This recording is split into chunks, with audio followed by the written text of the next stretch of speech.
وما جعله الله إلا بشرى لكم ولتطمئن قلوبكم به۔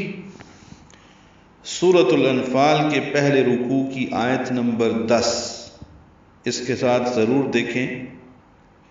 وہاں پہ الا بشرا کے بعد وَلِتَطْمَئِنَّ اور بِهِ قُلُوبُكُمْ ہے، اور اسی آیت کا جو اگلا حصہ ہے وہاں پہ وَمَن نَّصْرُ إِلَّا مِنْ عِنْدِ اللَّهِ، وہاں پہ وقف کر کے إِنَّ اللَّهَ عَزِيزٌ حَكِيمٌ ہے۔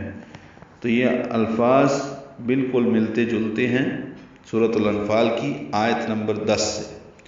وما میں مالف مدہ ہے، دو حرکات لمبا ہے۔ جعلہ یہ الٹا پیش تھا، ملانے کی وجہ سے پیش لگایا گیا۔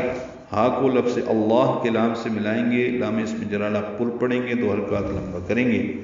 الا میں لا الف مدہ ہے، یہ لام باریک پڑھا جائے گا۔ جعلہ اللہ الا بشرا، شین ساکن ہے، اس پہ ہمس ہے، تفشی ہے، آواز منہ میں پھیلتی ہے، یہ تفشی ہوتی ہے، اور سانس جاری رہتی ہے، یہ ہمس ہوتا ہے۔ را کھڑا زبر ہے، تو حرکات لمبا کریں گے، را کو اوپر پڑھیں گے۔ لکم میں لام کاف باریک پڑھے جائیں گے، میم ساکن کے بعد واو آنے کی وجہ سے اظہار شفوی ہے۔ وَلِتَطْمَئِنَّ واو لام جلدی پڑھیں گے، تا باریک پڑھیں گے، تو پر پڑھیں گے، اور اس پہ قلقلہ بھی کریں گے۔ حمزہ یا کی شکل میں ہے، ان میں نون مشدد ہے اور وہ غنہ ہے۔ وَلِتَطْمَئِنَّ تَطْمَئِنَّ نہیں پڑھنا، وَلِتَطْ پر پڑھنا ہے اور قلقلہ کرنا ہے، ان میں غنہ کرنا ہے۔ قلوبکم یہاں پہ وَلِتَطْمَئِنَّ کے بعد بھی نہیں ہے، قلوبکم کے بعد میم ساکن کے بعد با ہے، قاف پر ہے، لو واو مدہ ہے، میم ساکن کے بعد با آنے کی وجہ سے اخفاء شفوی ہے، قلوبکم بھی، اور ہا ساکن ہے، اس پہ بھی ہمس ہے، بھی سانس جاری رہتے ہیں اس کے پڑھتے ہوئے، ملانے کی صورت میں مد صلہ ہے، دو حرکات لمبا کریں گے۔ وَمَا النَّصْرُ إِلَّا مِنْ عِنْدِ اللَّهِ الْعَزِيزِ الْحَكِيمِ۔ وَمَا النَّصْرُ میم کو النصر کے نون سے ملائیں گے، دیکھیں الف لام نہیں پڑھا جائے گا، ادغام شمسی ہے۔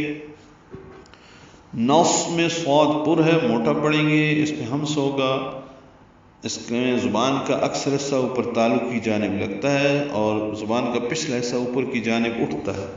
حروف صفیریہ میں سے ہے، را پر ہے پیش ہونے کی وجہ سے۔ الا ملا الف مدہ ہے، لام باریک ہے۔ من عند اللہ نون ساکن کے بعد عین آنے کی وجہ سے اظہار ہے، اظہار حلقی۔ عین میں نون ساکن کے بعد دال آنے کی وجہ سے اخفا ہے، دال کی زیر کی وجہ سے لام اس میں جلالہ باریک پڑا جائے گا۔ عند اللہ لام اس میں جلالہ باریک ہے اور ہا کے نیچے زیر ہے، اور اسی وجہ سے العزیز کی زا کے نیچے بھی زیر ہے، اور الحکیم جو صفاتی نام ہے اللہ تعالیٰ کے، ان میں بھی زیریں آئی ہیں۔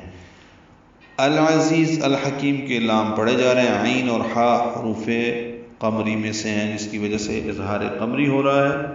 زا دونوں صفیر کی آواز سے ادا کریں گے، العزیز میں زی کو دو حرکات لمبا کریں گے، اور زا کو تیز صفیر کی آواز سے پڑھتے ہوئے، یعنی سختی سے پڑھتے ہوئے لام سے ملا دیں گے، لام ساکن پہ اظہار قمری ہے، ہا وسط حلق سے ادا کریں گے، کاف باریک پڑھیں گے، اور میم ساکن پہ وقفاً اظہار ہوگا، اظہار شفوی، اور کاف کو لمبا کر کے پڑھیں گے، میم ساکن پہ ہونٹ بند کر لیں گے، قلقلہ نہ ہو۔